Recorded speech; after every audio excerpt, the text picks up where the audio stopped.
Hello, my name is John Brooker, and today's reading for the School of the White Crane is Why We Have to Go Through Hardships by Reverend Sun Myung Moon, given September 11th, 1972 in Sutek Lee, Korea. Why did God create man? The first purpose was to have a being with whom he could relate as his object. The second purpose was that God himself had to have a form through which to communicate with all things in the invisible world and the substantial world. God's third purpose for creating man was in order to fulfill his ideal of love. In that ideal, the subject and object were to become one. God wanted the ideal world of love to remain forever. In order to go to the perfection level, as the principle teaches us, we must pass through 3 stages. This process is the period of growth, and at the same time it is a period in which God pours out his energy. Accordingly, as human beings who have to go along the way of recreation and restoration, we must go through that path of sacrifice. We cannot recreate ourselves by ourselves. We must go with God's help along the path of pouring out energy for the realization of the ideal self. Since this original standard of the principle, a religion which seeks the ideal world or perfection of human beings must go the way of hardship. We must sacrifice our self-centeredness. In proportion to the degree of that sacrifice, our original nature from God is restored. God, together with angels, created man. God's objects on the spiritual level were the angels. Man, as a substantial being, is in a different position from angels. Then why did God create Eve? God created Eve in order to enlarge this vertical point on the horizontal plane. Children have a vertical relationship with their parents. Through their experience of love with their parents, children learn how to love others. After they are united with the parents on the vertical level, they know the way to unite on the horizontal level. God had to create the substantial world in order to develop his horizontal ideal. The representative of this horizontal ideal is Eve. The love returned to God is much stronger love than the love which God has given. Therefore, God can feel great joy. Parents love their children, and they don't mind sacrificing for them. The heart of love is contained in their sacrifice. Therefore, no matter how much energy they pour out, it returns to them as stimulating love. Children know that their parents truly love them when they truly sacrifice themselves for them. Although the sacrificial position is a sorrowful one, if the children perfectly appreciate it and return love to their parents, then the parents can feel more joy. Likewise, if a true couple sacrifices for each other, then love can constantly be restored in addition to the power of sacrifice. Therefore, husband and wife can become one eternally if they share their suffering with each other. True friends are those who sacrifice themselves for each other. The position of love can be established when one sacrifices oneself and gives himself for others. Thus, sacrifice accompanies love.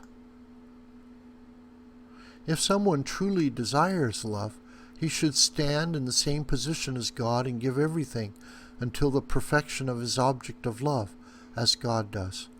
Parents give everything until their children grow up and get married.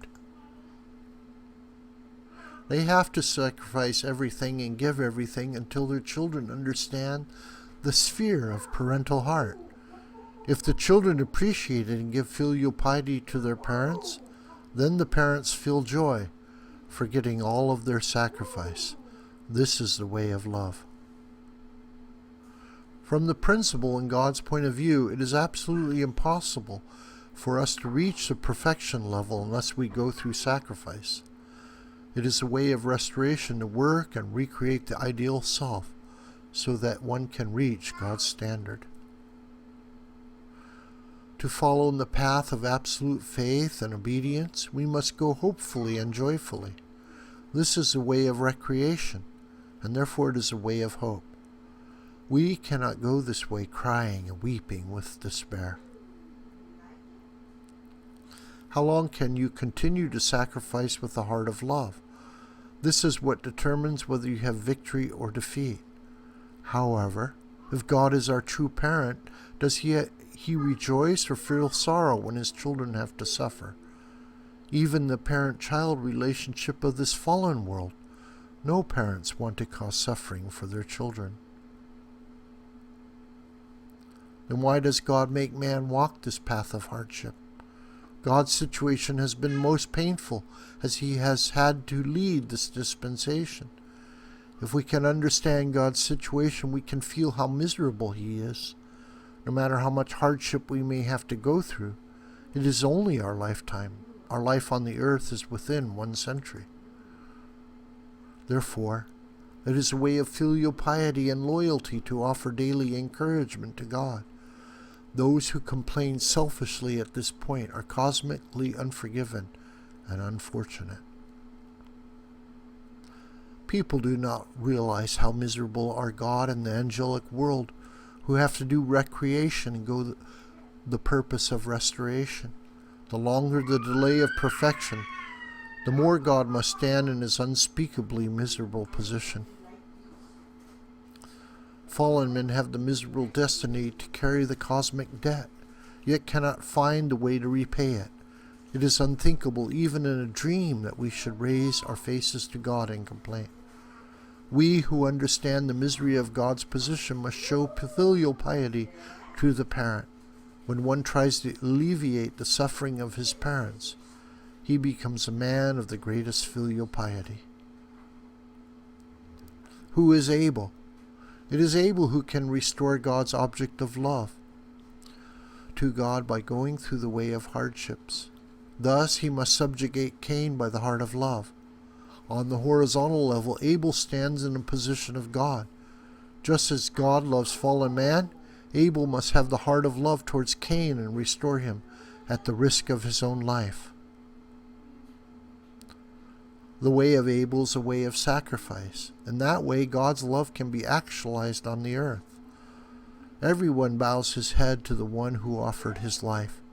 Thus, the history of Abel became the history of shedding blood. This is the fundamental teaching of the Bible. How miserable is God who has been standing in that position, driving the historical dispensation? The Messiah is the one who carries the responsibilities of the entire world and says to God, "Please take a rest.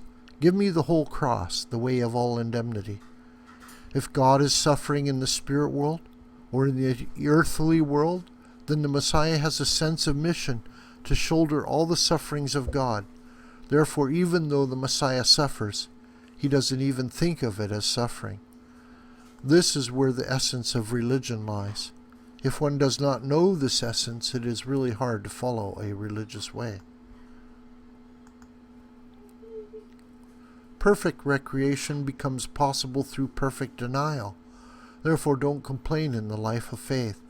You may say, "I can't give any more," but you should conclude whether or not you can give more only after you have done your very best until death.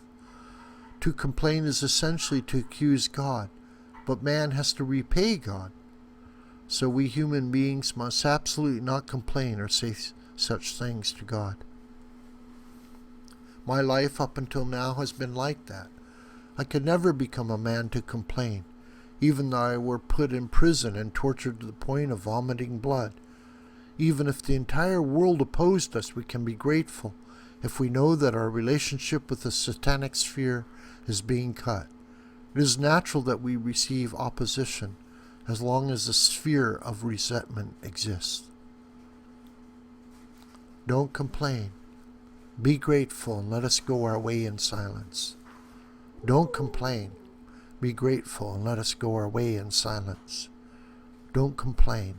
Be grateful and let us go our way in silence. This video is a production of the schoolthewhitecrane.com. I am the producer, John Brooker, and you can reach me at schoolthewhitecrane@gmail.com.